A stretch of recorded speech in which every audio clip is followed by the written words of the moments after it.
हाँ तो नमस्कार प्यारे छात्रों, कैसे हैं आप लोग। चलिए मैं शशिकांत जायसवाल एक बार फिर से आप सभी का स्वागत करता हूं आपके अपने फेवरेट यूट्यूब चैनल लक्ष्य एकेडमी में। तो डियर स्टूडेंट्स, अल्कोहल फिनॉल एथर ऑर्गेनिक क्लास 12 केमिस्ट्री का एक नया टॉपिक हम लोग शुरू करने वाले हैं, केमिकल रिएक्शन ऑफ फिनॉल। इससे पहले हम लोगों ने केमिकल रिएक्शन ऑफ अल्कोहल को देखा है और आज से हम लोग शुरू करने वाले हैं फिनॉल की केमिकल रिएक्शंस। तो इस टॉपिक में आपको 2 क्लास लगेंगे और आप बिल्कुल आसानी से समझ पाएंगे। तो बिल्कुल जुड़े रहे, वीडियो को लाइक जरूर करते रहे और चैनल को सब्सक्राइब जरूर कर ले। तो चलिए, जब हम केमिकल रिएक्शन, हम फिनॉल की केमिकल रिएक्शन के बारे में बात करते हैं तो सबसे पहले मैं आपको बता दूं कि फिनॉल क्या है। वो एक बेंजीन रिंग के साथ OH समूह लगा होता है, उसी को फिनॉल कहते हैं। और आप लोग पहले से ही जानते हैं कि जो बेंजीन होता है वो इलेक्ट्रोफिलिक एरोमेटिक सब्स्टिट्यूशन रिएक्शन बहुत ही अच्छे तरीके से करना जानता है। ठीक है, तो चलिए सबसे पहले हम वही पढ़ने वाले हैं। सबसे पहले हम यहाँ पर उसी चीज़ को डिस्कस करने वाले हैं, that is electrophilic substitution reaction. ठीक है, जिसको हम लोग खास करके यहाँ पर क्या बोलेंगे, यहाँ पर हम लोग बोलेंगे इलेक्ट्रोफिलिक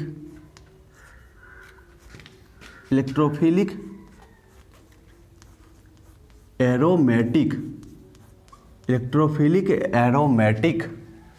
सब्स्टिट्यूशन रिएक्शन। चलिए, इलेक्ट्रोफिलिक, अगर आपने हमारा पीछे का वीडियो देखा होगा, शुरू से हमसे जुड़े होंगे, तो आपको कहीं पर कोई दिक्कत यहाँ पर नहीं होगी। इलेक्ट्रोफिलिक एरोमेटिक सब्स्टिट्यूशन का मतलब क्या होता है, हिंदी में आप लोगों को बताया मैंने कई बार।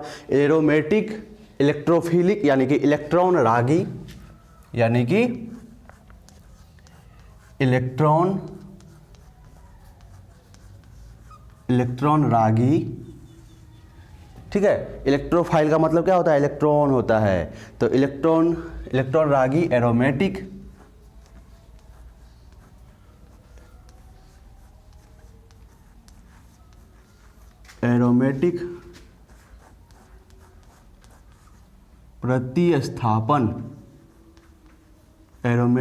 प्रतिस्थापन ये होता है। तो चलिए, इसमें सबसे पहले देखिए कि हमारे पास क्या होता है। कोई बेंजीन होता है इस तरह से और इस पर हम क्या लगा कर रखते हैं, OH। तो ये जो स्ट्रक्चर है हमारा, ये क्या चीज़ है, ये फिनॉल है। ये क्या है, हमारा फिनॉल है। अब आप लोग तो पहले से जानते हैं कि ये जो OH समूह है, ये कैसा समूह है, ये ऑर्थो पैरा डायरेक्टिंग है। यानी ये OH क्या करेगा, किसी भी ग्रुप को, कोई इलेक्ट्रोफाइल, चलिए यहाँ पर मैं इलेक्ट्रोफाइल लिख देता हूँ। कोई जो इलेक्ट्रोफाइल है, वो इलेक्ट्रोफाइल जुड़ने के लिए जो आएगा वो कहाँ आएगा, वो या तो इसके ऑर्थो जगह पर आएगा और या नहीं तो इसके पैरा जगह पर आएगा। ठीक है, या तो ऑर्थो, आप लोग जानते होंगे कि ये पोजीशन बेंजीन का, ये और ये पोजीशन, इसके रिस्पेक्ट में ये और ये पोजीशन क्या होता है, ये दोनों ही पोजीशन होते हैं ऑर्थो, और ये पोजीशन क्या होता है, पैरा होता है। तो ये जो इलेक्ट्रोफाइल है, ये इलेक्ट्रोफाइल जो है, इलेक्ट्रॉन रागी जो है, ये इसके ऑर्थो या तो पैरा स्थिति पर जुड़ने के लिए आता है। ठीक है, क्योंकि OH जो है वो क्या है, ऑर्थो पैरा डायरेक्टिंग समूह है, ऑर्थो पैरा निर्देशित समूह है।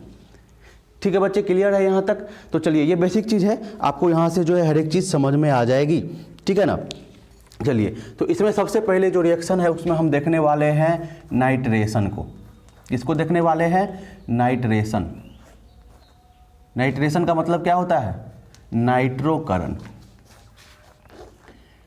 ठीक है, नाइट्रोकरण। तो नाइट्रोकरण करेंगे हम, इस फिनॉल का नाइट्रेशन करेंगे।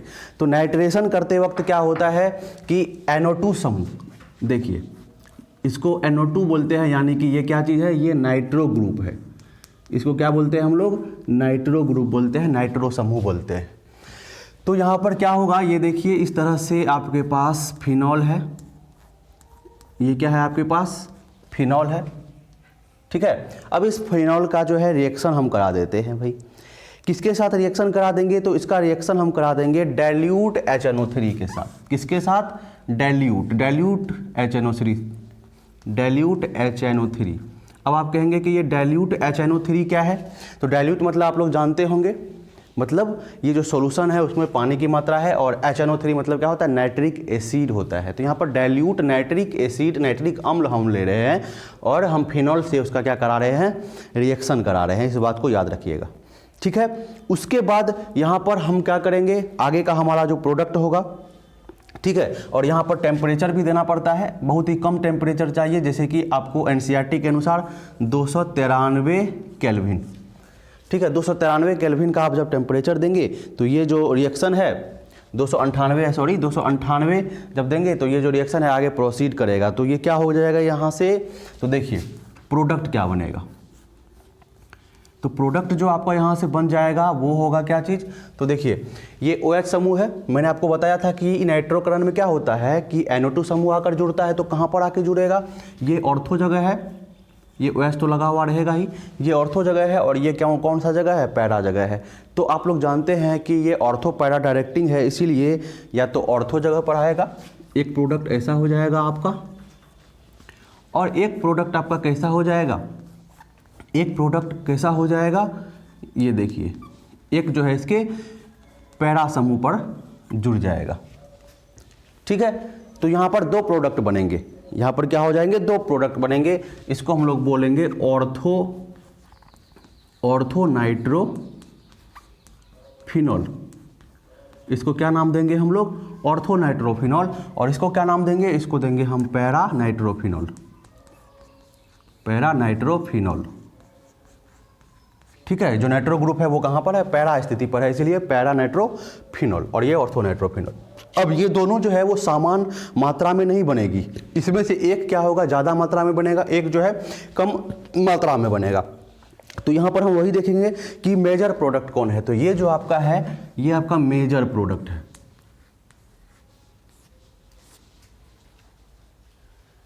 और ये जो है ये माइनर प्रोडक्ट है, मतलब कम प्रोडक्ट की मात्रा इसमें होगी, ठीक है। समझ गए आप लोग, ये माइनर होगा और ये मेजर होगा। तो ये दो तरह के प्रोडक्ट बनेंगे। तो यहाँ पर ये क्या हो गया, इस फिनॉल का, ये क्या चीज़ है, ये फिनॉल है। इस फिनॉल का क्या हो गया, नाइट्रेशन, इसका नाइट्रोकरण हमने कर दिया। एक NO2 समूह इसके ऑर्थो पर लग गया, एक NO2 समूह इसके पैरा पर लग गया, दो प्रोडक्ट बने, एक माइनर हो गया और एक मेजर हो गया। माइनर मेजर कैसे होता है, तो आप याद रखिएगा कि ये जो NO2 समूह है ये इस OH से जितना दूर रहेगा वो उतना ज़्यादा अच्छा होगा, अच्छा प्रोडक्ट बनेगा, और जितना नज़दीक रहेगा वो प्रोडक्ट उतना कम बनेगा, ठीक है। इतना आप याद रख लीजिए, पीछे के क्लास में मैंने बहुत ज़्यादा बताया हुआ है, तो आप लोग डिस्क्रिप्शन जरूर चेक कीजिएगा, या ऊपर में आपको आई बटन आ रहा होगा वहाँ से भी आपको मिल जाएगा। क्लियर है, ये समझ में आ गई बात आपको। चलिए अब यहाँ से एक खास बात हम देखने वाले हैं कि इस दोनों ही प्रोडक्ट की विशेषता देखने वाले हैं, इन दोनों ही प्रोडक्ट को हम देखने वाले हैं। तो देखिए यहाँ पर होता क्या है कि ये जो आपका है और ये जो प्रोडक्ट आपका है, इसमें कुछ खास गुण हैं, वो मैं अभी आपको तुरंत डिस्कस करता हूँ। चलिए मैं आपको क्या कह रहा था कि यहाँ पर और यहाँ पर इस दोनों को हम देखते हैं तो खास प्रॉपर्टी आपको देखने को मिलेगी। वो क्या मिलेगी, देखिए इसको मैं यहाँ से देख रहा हूँ, क्लियर है ना। देखिए यहाँ पर जो है मैं वहाँ पर फिर से वही प्रोडक्ट बना रहा हूँ जो है आपका ऑर्थो नाइट्रोफिनॉल। तो देखिए ऑर्थो नाइट्रोफिनॉल मैं यहाँ से आपको बना रहा हूँ, एकदम गौर करिएगा, ठीक है। इसको मैं क्या करता हूँ, थोड़ा सा रीअरेंज करके लिखता हूँ। इसको मैं थोड़ा सा जो है रीअरेंज करके, मतलब एक नया तरीका से लिखता हूँ, क्योंकि यहाँ पर ज़रूरी है इस तरह से लिखना, ठीक है, तब मैं आपको समझा पाऊँगा।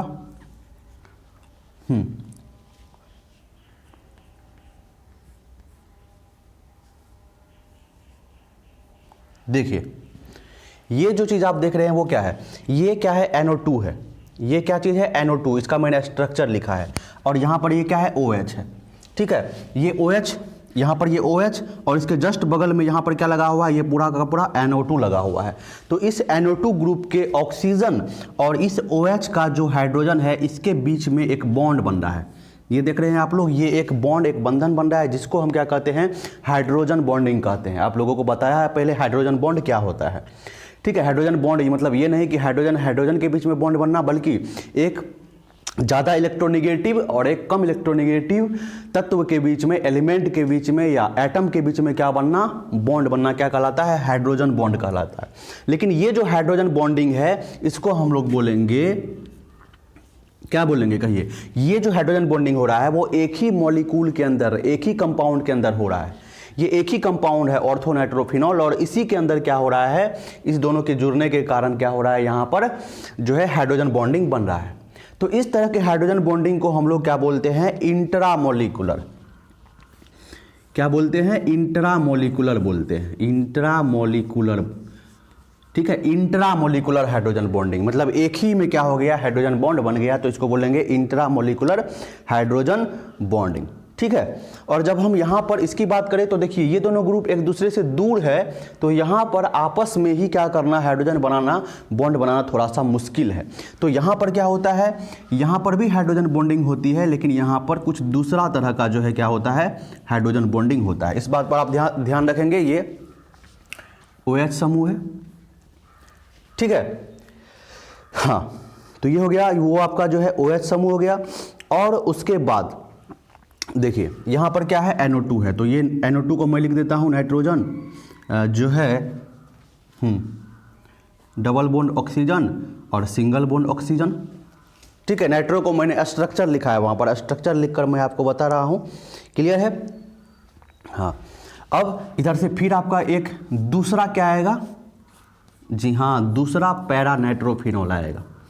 दूसरा पैरा नाइट्रोफिनॉल आएगा, याद रखिएगा, दूसरा पैरा नाइट्रोफिनॉल आएगा। और क्या होगा, यहाँ से बहुत ही मज़ेदार चीज़ होगा। देखिए यहाँ पर NO2 समूह, ठीक है, और इसके जस्ट बगल में क्या चीज़ है आपका, OH। इसके जस्ट बगल में क्या है, OH है। अब देखिए इसके ऑक्सीजन और इसके हाइड्रोजन के बीच में क्या होगा, बॉन्ड बनेगा। देख रहे हैं आप, ये जो बॉन्ड आप देख रहे हैं, ये एक अलग और पैरा नाइट्रोफिनॉल, ये एक अलग पैरा नाइट्रोफिनॉल। ठीक है, सॉरी, ये तो मैं ऑर्थोनाइट्रोफिनॉल बना गया, नहीं, एक मिनट, कोई बात नहीं है, ज़्यादा इशू नहीं है, तुरंत हो जाएगा। देखिए ये आपका हो गया NO2,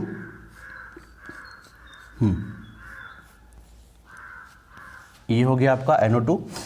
अब इसके जस्ट बगल में एक और क्या आएगा, पैरा नाइट्रोफिनॉल आएगा, एक और पैरा नाइट्रोफिनॉल यहाँ पर आएगा इस तरह से, और यहाँ पर कोई NO2 ग्रुप होगा। तो इस केस में क्या होगा, यहाँ पर देख लीजिए, इसको मैं ऐसे लिख देता हूँ, ये ऑक्सीजन और ये हाइड्रोजन। अब देखिए इसके ऑक्सीजन और इसके हाइड्रोजन के बीच में ये जो बॉन्ड आप देख रहे हैं बनता हुआ, ये बॉन्ड जो है ये इंटरमोलिकुलर हाइड्रोजन बॉन्ड है। इंटरमोलिकुलर हाइड्रोजन बॉन्डिंग है, इंटरमोलिकुलर। दो अलग अलग कंपाउंड के बीच में क्या हो रहा है, यहाँ पर बॉन्डिंग हो रहा है, तो इसको बोलते हैं इंटरमोलिकुलर, और इसको क्या बोलते हैं, इंट्रामोलिकुलर बोलते हैं। तो याद रखिएगा कि इसमें ऑर्थोनाइट्रोफिनॉल में इंटरमोलिकुलर हाइड्रोजन बॉन्डिंग और पैरा नाइट्रोफिनॉल में क्या चीज़, तो इंटरमोलिकुलर, और इसमें इंट्रामोलिकुलर। अब कहेंगे कि सर ये सब क्यों बता रहे हैं, इसका क्या फ़ायदा है? तो इसका फ़ायदा है, ये दोनों एक दूसरे के क्या है, आइसोमर है। ठीक है, ऑर्थोनाइट्रोफिनॉल और ऑर्थोनाइट्रोफिनॉल और क्या चीज़ आपका, पैरा नाइट्रोफिनॉल।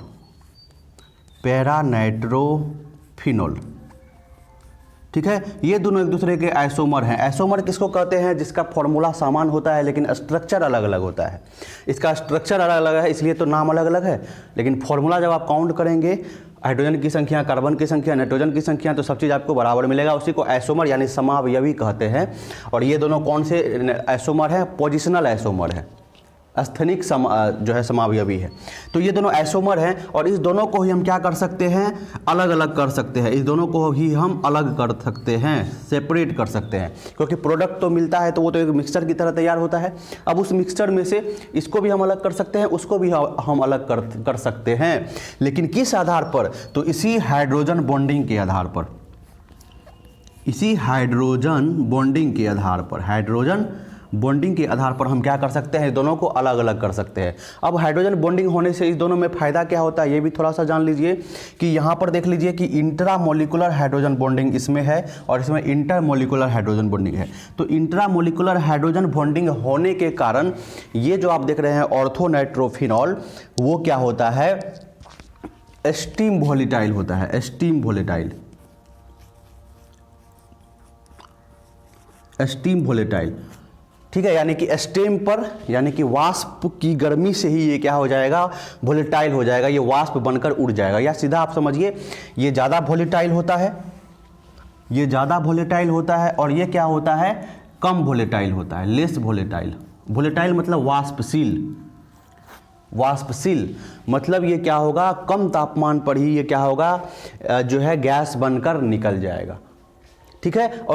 और ये इसको ज़्यादा तापमान देना पड़ेगा गैस बनकर इसको निकालने के लिए। तो ज़्यादा वोलेटाइल का मतलब, वोलेटाइल का मतलब, वाष्पशील का मतलब क्या चीज़, जो बहुत ही आसानी से क्या हो जाए, वाष्प बनकर, स्टीम बनकर निकल जाए। और ये लेस वोलेटाइल मतलब क्या है कि इसको हमको ज़्यादा क्या करना पड़ेगा, हीट करना पड़ेगा। ज़्यादा इसको जब हीट करेंगे, गर्म करेंगे, तब ये क्या होगा, यहाँ से वाष्प बन के निकलेगा।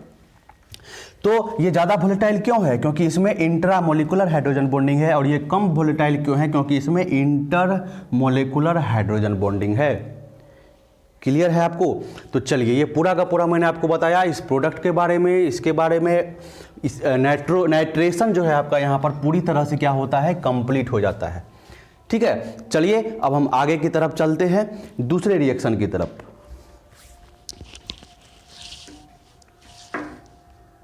जो हमारी बात है वो क्या है, चलिए इसको देखते हैं। तो ये है हमारा फिनॉल, इसमें कोई तो शक आपको नहीं होनी चाहिए, ठीक है। ये हमारा क्या चीज़ है, फिनॉल है। तो फिनॉल को जब हमने रिएक्शन कराया डाइल्यूट HNO3 के साथ, है ना, डाइल्यूट HNO3 के साथ, नाइट्रिक अम्ल के साथ, तो हमारे पास प्रोडक्ट क्या था, नाइट्रेशन वाला ऑर्थोनाइट्रोफिनॉल, पैरानाइट्रोफिनॉल। लेकिन यहाँ पर हम क्या करने वाले हैं, कॉन्सनट्रेटेड HNO3 लेने वाले हैं, ठीक है। कॉन्सनट्रेटेड HNO3 मतलब सांद्रित नाइट्रिक अम्ल। सांद्रित नाइट्रिक अम्ल का मतलब कि इसमें पानी का मात्रा, इस सॉल्यूशन में पानी का मात्रा क्या है, बहुत ही कम है। कॉन्सनट्रेटेड HNO3 ले लेंगे। तो देखिए, डाइल्यूट लेने के बाद कुछ और प्रोडक्ट था, और जब हम कॉन्सनट्रेटेड HNO3 जब लेते हैं तो यहाँ पर प्रोडक्ट हमारा कुछ और होता है। और वो प्रोडक्ट क्या होता है, तो वेरी इंपॉर्टेंट प्रोडक्ट है, याद रख लीजिएगा। बोर्ड में आपको आ भी सकता है, इसको पूछ भी सकता है बनाने के लिए। तो यहाँ पर होगा क्या, यहाँ तो OH रहेगा ही, OH तो रहेगा ही, लेकिन OH जो है ऑर्थो और पैरा डायरेक्टिंग है। तो देखिए, ऑर्थो पर यहाँ पर क्या लगने वाला है, NO2। तो यहाँ पर इस ऑर्थो पर भी NO2 लगेगा, इस ऑर्थो पर भी NO2 लग जाएगा, और इस पैरा पर भी क्या हो जाएगा, NO2 लग जाएगा। यानी कि कोई भी जगह जो है खाली नहीं रहेगा, है ना, हर एक जगह NO2 लग जाएगा, नाइट्रो समूह लग जाएगा। इसका मतलब क्या है कि ये जो कंसंट्रेटेड HNO3 है, ये बहुत ही एक्टिव कर देता है, बहुत ही तेज रिएक्शन कर देता है, और जो प्रोडक्ट बनता है वो हर एक जगह जो है नाइट्रो ग्रुप आकर लग जाता है। तो इसका एक खास नाम है, इसका नाम क्या है, ये देख लीजिए आप, इसका नाम है 2,4,6। देखिए यहाँ पर लिख देता हूँ 2,4,6। देखिए, एक नंबर यहाँ पर, एक नंबर, 2 नंबर, 3, 4, 5, 6। तो देखिए 2,4,6, 2 नंबर पे, 4 नंबर पे और 6 नंबर पे क्या चीज़ है आपका, नाइट्रो है। तो नाइट्रो कितना हो गया, 3 हो गया। तो इसको हम लिखेंगे ट्राई। ट्राई मतलब क्या होता है, 3 होता है, ट्राई नाइट्रोफिनॉल, ट्राई नाइट्रोफिनॉल, ठीक है। तो ये प्रोडक्ट हो गया। इसको हम लोग एक कॉमन नेम से जानते हैं, जो आपको पूछ सकता है एग्जाम में, पिक्रिक एसिड। इसको हम लोग एक कॉमन नाम से जानते हैं, पिक्रिक एसिड, यानी कि पिक्रिक अम्ल के नाम से इसको हम लोग जानते हैं, ठीक है। तो आपको पूछेगा कि पिक्रिक एसिड कैसे बनाते हैं, कैसे बनाएंगे, तो आपका आंसर क्या होगा कि जब फिनॉल को कंसंट्रेटेड HNO3 के साथ रिएक्शन कराते हैं तो इसके ऑर्थो, हर एक ऑर्थो और पैरा जगह पर क्या होता है, NO2 समूह लग जाता है। तो यहाँ पर क्या बन जाता है, पिक्रिक एसिड बन जाता है, ठीक है। लेकिन एक इंपॉर्टेंट चीज़ है कि ये जो प्रोडक्ट है ये लेस है, माइनर प्रोडक्ट है, मेजर प्रोडक्ट ये नहीं है, ये माइनर प्रोडक्ट है, लेकिन इससे पिक्रिक अम्ल बनता है। तो आप पूछेंगे कि मेजर प्रोडक्ट क्या है, ज़्यादा मात्रा में बनने वाला यहाँ पर प्रोडक्ट क्या है, तो ज़्यादा मात्रा में बनने वाला प्रोडक्ट ये है, ठीक है। बेंजीन, इसके double bond oxygen, double bond oxygen, ये है आपका मेजर प्रोडक्ट, ज़्यादा मात्रा में ये प्रोडक्ट बनता है इस रिएक्शन के बाद, ये माइनर प्रोडक्ट है। तो पिक्रिक अम्ल बनाने का ये प्रक्रिया आप क्या करेंगे, इसका आप लोग यूज कर लेंगे तो यहाँ से हो जाएगा। अब देखिए इस पिक्रिक एसिड को बनाने का एक और तरीका है। ये जो तरीका था पिक्रिक एसिड बनाने का, ये क्या है, डायरेक्ट वे है। डायरेक्ट हम क्या कर सकते हैं, इसे ये बना सकते हैं। लेकिन एक और तरीका है, दूसरा मेथड भी यूज किया जाता है, आजकल यही मेथड चलता है। तो इसमें क्या होता है, सबसे पहले हम लोग क्या करते हैं कि फिनॉल को पिक्रिक एसिड बनाने का दूसरा, पूछ सकता है आपको बोर्ड में ये क्वेश्चन, पिक्रिक एसिड बनाने का अलग अलग जो है मेथड बताइए। तो ये फिनॉल है आपको, इस फिनॉल को सबसे पहले हम क्या करते हैं, कॉन्सनट्रेटेड H2SO4 से रिएक्शन कराते हैं। यहाँ पर कंसनट्रेटेड HNO3 था, यहाँ कंसनट्रेशन H2SO4 है, यहाँ पर नाइट्रिक एसिड था, यहाँ पर सल्फ्यूरिक अम्ल है। तो इससे जब हम रिएक्शन कराते हैं तो यहाँ पर आपको क्या होता है, ये प्रोडक्ट सबसे पहले बनेगा, ये OH, और यहाँ पर लग जाएगा SO3H, और यहाँ पर भी क्या लग जाएगा, SO3H। ठीक है, इस प्रोडक्ट का नाम क्या होता है, इसको बोलेंगे हम लोग 2,4, देखिए 2 पे और 4 पे, तो इसको बोलेंगे 2,4 डाइसल्फोनिक एसिड। 2 नंबर पे और 4 नंबर पे जो ग्रुप लगा हुआ है वो सल्फो ग्रुप लगा हुआ है। कितना लगा हुआ है, 2 लगा हुआ है, तो डाइसल्फोनिक एसिड इसको बोलेंगे।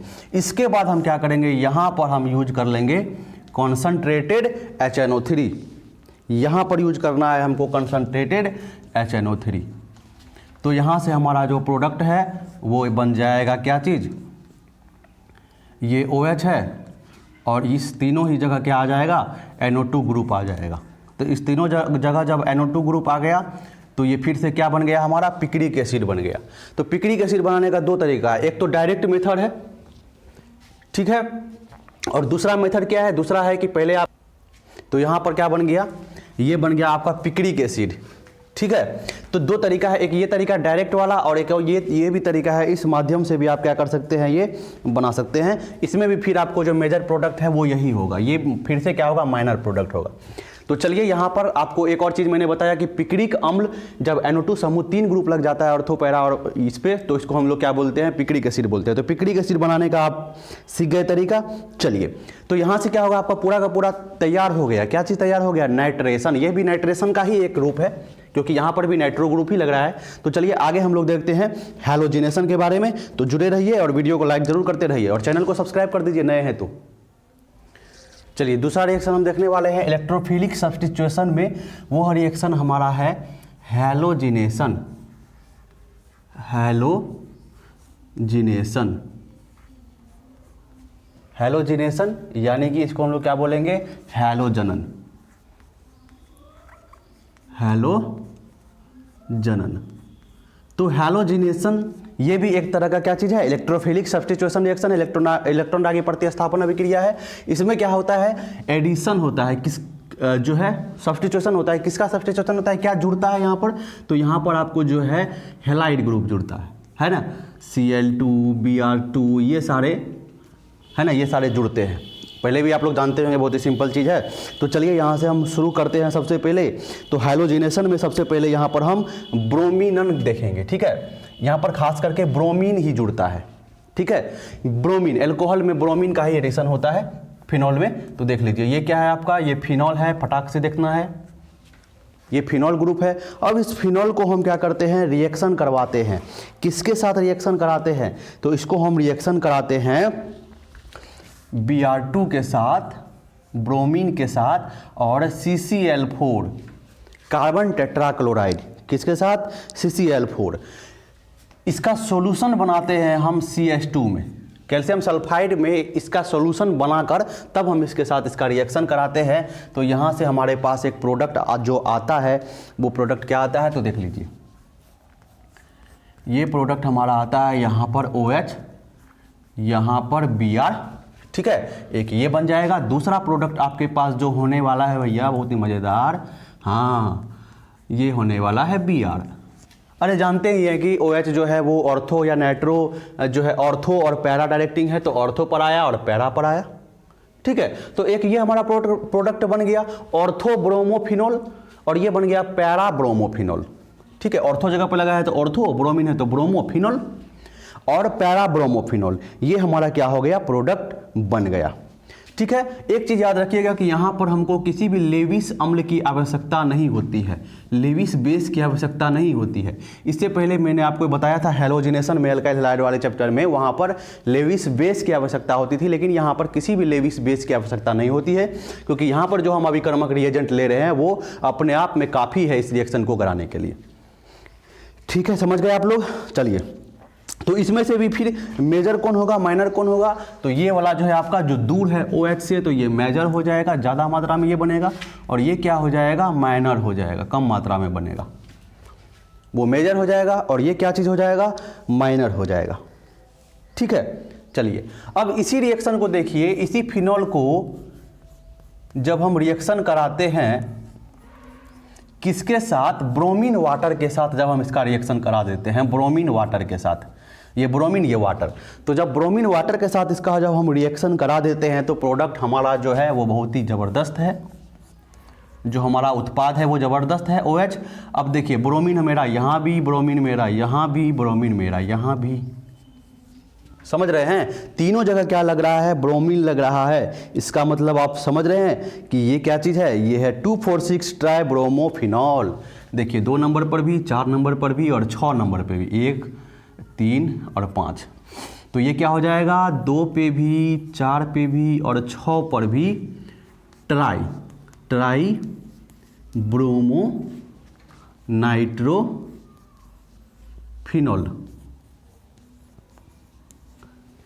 गलती हो गई भाई, ट्राइब्रोमोफिनॉल, नाइट्रो कहाँ से आ गया, ट्राइब्रोमोफिनॉल। तो यहाँ पर क्या हो गया, हमने क्या कर दिया, 3 ब्रोमीन को लगा दिया। इसका मतलब ये ब्रोमीन वाटर जब हम यूज कर रहे हैं तो ये ज़्यादा एक्टिव कर देता है, ज़्यादा रिएक्शन को फास्ट कर देता है, ज़्यादा रिएक्शन को प्रोडक्ट बनाने के लिए मजबूर कर देता है, और यहाँ पर इसीलिए सब्स्टिट्यूटेड 3 ब्रोमीन यहाँ पर आके लग गया और हमारा जो है ये प्रोडक्ट तैयार हो गया। देख रहे हैं आप लोग।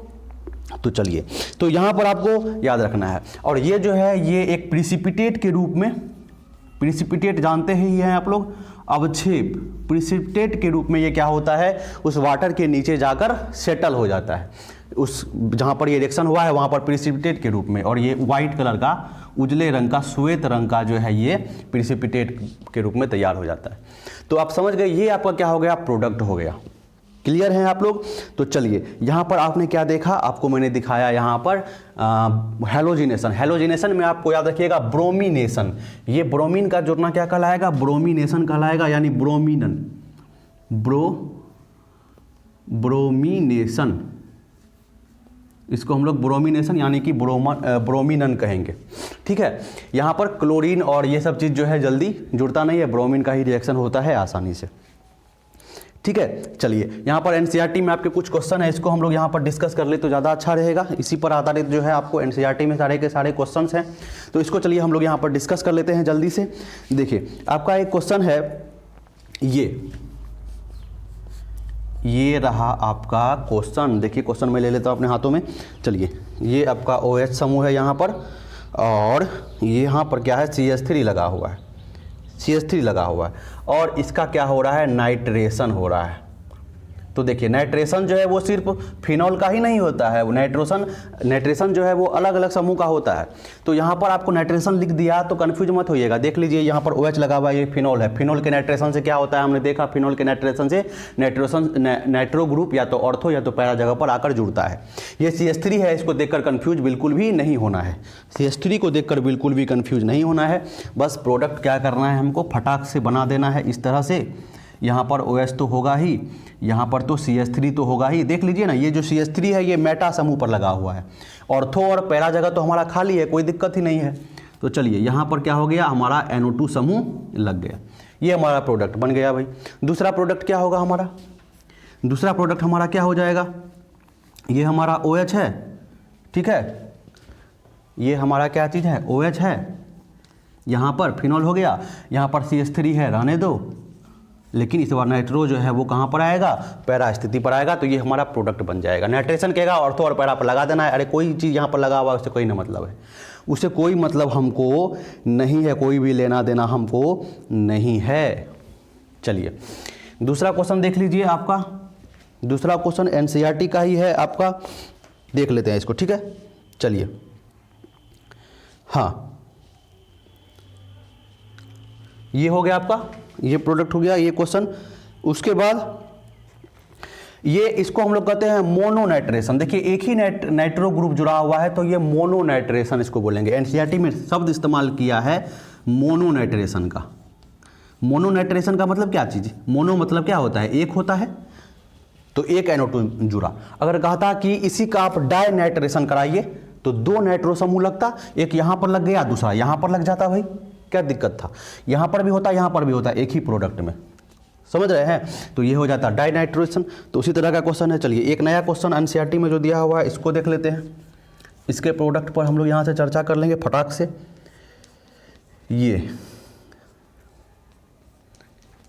ये दिया हुआ है, ठीक है, इसका नाइट्रेशन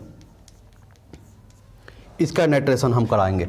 तो इसका भी नाइट्रेशन कराएंगे तो क्या दिक्कत है, मोनो नाइट्रेशन करा है तो फटाक से क्या कीजिए, ये तो रहेगा ही भैया, ये तो रहेगा ही, कार्बन डबल बॉन्ड ऑक्सीजन वो है, CH3 है, ये तो रहेगा ही। बस फटाक से क्या कर देना है, इसका मोनो नाइट्रेशन हम जैसे ही कराएंगे तो ये मोनो नाइट्रेशन जो है यहाँ पर लग जाएगा NO2, ठीक है। एक ही प्रोडक्ट बनेगा और वो कहाँ पर होगा, NO2 यहाँ पर होगा। आप कहेंगे सर यहाँ पर क्यों नहीं जोड़े, इसलिए नहीं जोड़े क्योंकि ये जो ग्रुप है, ये ग्रुप बहुत ही बड़ा है, बल्कि ग्रुप है, जिसके कारण क्राउडिंग हो गया, यहाँ पर भीड़ लग गया, इसलिए ये NO2 समूह इस ऑर्थो पर जुड़ना इसके लिए थोड़ा सा टफ हो गया, इसलिए ये यहाँ पर आकर जुड़ गया, ठीक है। यहाँ पर भी जुड़ सकता है लेकिन यहाँ पर क्राउडिंग भीड़ भाड़ ज़्यादा हो गया क्योंकि देख रहे हैं ना बहुत बड़ा ग्रुप है, इसलिए ये यहाँ पर आकर जुड़ गया, तो ये प्रोडक्ट बन गया, ठीक है। इसमें यहाँ पर भीड़ भाड़ नहीं है, छोटा समूह है, तो इसीलिए यहाँ पर प्रोडक्ट बन गया। तो ये पूरा जो है कंप्लीट हो गया है आपका हैलोजिनेशन, यानी कि इलेक्ट्रोफिलिक सब्स्टिट्यूशन पूरा कंप्लीट हो गया। अगले क्लास में आपको कॉल्वेज रिएक्शन जो है पढ़ाएंगे, कॉल्वे रिएक्शन।